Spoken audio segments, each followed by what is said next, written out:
competitive nature. Everybody, I think our team, regardless of who's on which team, everybody's competing, everybody's playing at a high level, and we're sharing the ball. I mean, these are a lot of different guys, a lot of different faces, and we're just, just playing basketball the right way, and that's why I think we'll be successful in the summer league. So what do you think, in addition to that, what else is the identity of this team, do you think? I think defense. I think that we know we have a lot of guys that can score. I would say we're one of the more loaded summer league teams, but I think that the thing that's going to put us over the hump is our defense.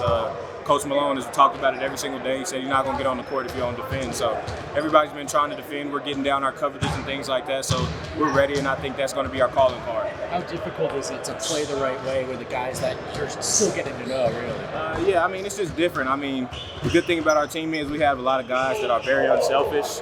And I think that makes the game a lot easier when you're playing with a lot of guys that are unselfish. And I think that at this level, it's hard to find a lot of teams that play that way just because you have a lot of different faces and a lot of guys moving in and out of the rotation. But I think we do a very good job of that in practice. So, Trey, what led you to the Nuggets initially?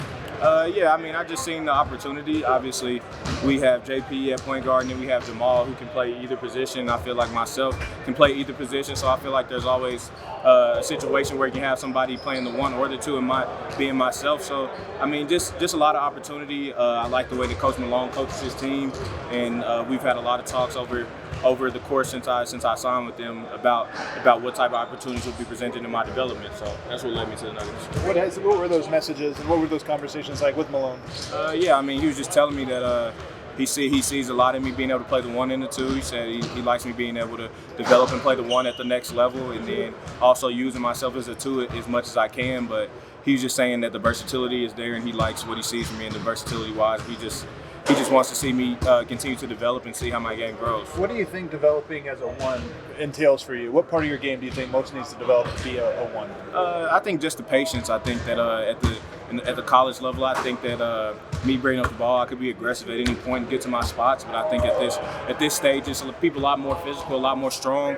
And I think that me just having to take control of the offense at the one is going to be something that's going to be different for me because I'm used to, like coming off and scoring. Now I'm over here setting guys up and being able to be aggressive and making things happen for other people as well as myself. So that's the biggest thing for me. What have you learned from Jamal that you've seen from his game that you can take away? I see a lot of different things. I think that like I said, his versatility, being able to play the one and the two. He knocks down the three-pointer. He's very good at pick and roll situations. He's a very patient player. He gets to his spots.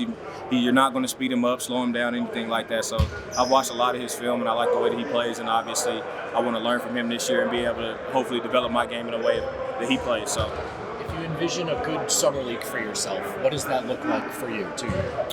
For me, I like to win, so that's winning the whole thing. That would be well enough for me, regardless of how I play or anything like that. I know that the game's going to have its ups and downs. I know that I'm going to have some good games. I might have a game where I don't shoot it so well, but as long as I'm impacting winning and we're winning, I'm chilling.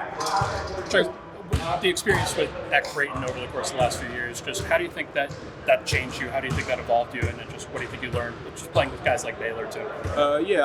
Mac's system is the NBA system. You have a lot of situations where you're just reading a defense, and I think that's what it is at the next level. And I think that's why my game will translate is because of how I played at Creighton. We were just making a lot of reads, not really just a lot of robotic things. So at this level, you're going to have some plays here and there, but at the same time, it's just a lot of you reading the defense and playing off of closeouts and things like that. And I think that's something that I was taught very well at Creighton. Kind of a stock question, but who are some of your favorite players or players you mold your game after? Molding my game after, I watch a lot of, like I said, Jamal Murray. It's weird that I was able to sign with the Nuggets because I watch a lot of his stuff. I just think the way that he's able to score off of pick and rolls and things like that, and being able to play two different positions and just being able to do it so efficiently. Obviously, I like to watch guys like Kyrie Irving just because of the way that they're able to get to their mid-range jumper and also being able to score at all three levels. Then I like to watch people like DeJounte Murray that play both sides of the court very well and are also kind of long and lanky like me. So I watch those guys a lot.